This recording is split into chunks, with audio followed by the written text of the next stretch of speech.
Bahouri, ce n'est pas passé inaperçu. Vous vous êtes rendu au domicile privé de M. Cellou Dalein Diallo récemment. Quel était le sens de cette visite? Vous savez, nous sommes dans un environnement africain. Dès que vous avez un malheur, il va de soi que c'est tout à fait logique que tout le monde vienne pour, dans une certaine mesure, pour consoler.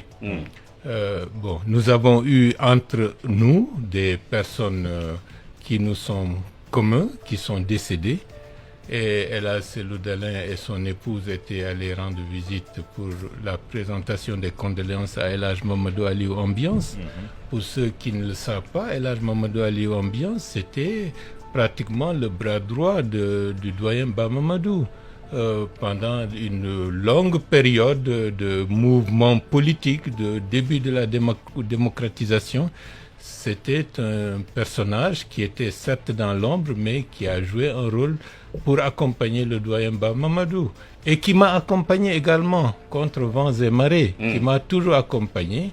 Et donc, suite à son décès, il y a à peine une dizaine de jours, le couple Dalein était venu présenter les condoléances. Il allait de soi, de mon côté également, d'aller présenter également, remercier d'abord et présenter les condoléances pour le décès du maire Issa Souma. Et en plus, nous avons évoqué bien entendu la situation présente qui affecte le couple Dalein.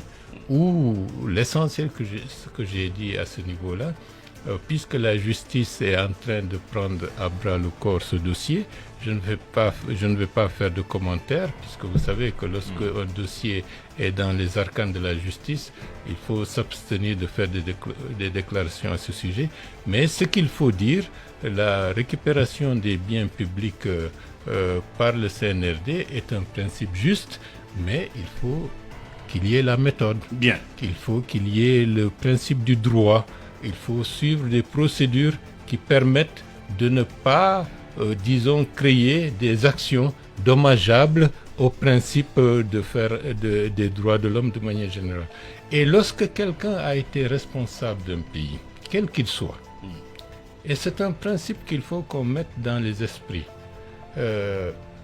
qui a parlé au nom de la Guinée, comme président de la République, comme président de la transition, comme premier ministre, pour ne s'arrêter que cela, il faudrait éviter de les mettre, quelle que soit la situation qui se pose, de les mettre dans une situation où ils peuvent être victimes d'une détérioration de l'image, parce que par la suite, c'est l'autorité de l'État. Donc le mot que vous voulez dire, c'est d'éviter de les humilier. Bien entendu. C'est le principe qui nous a guidés. Lorsque le président Alpha Condé a été déchu de son pouvoir, la déclaration essentielle, c'est qu'il faut assurer son intégrité physique et ne pas chercher à l'humilier. Et nous restons dans ce principe. C'est valable pour qui que ce soit.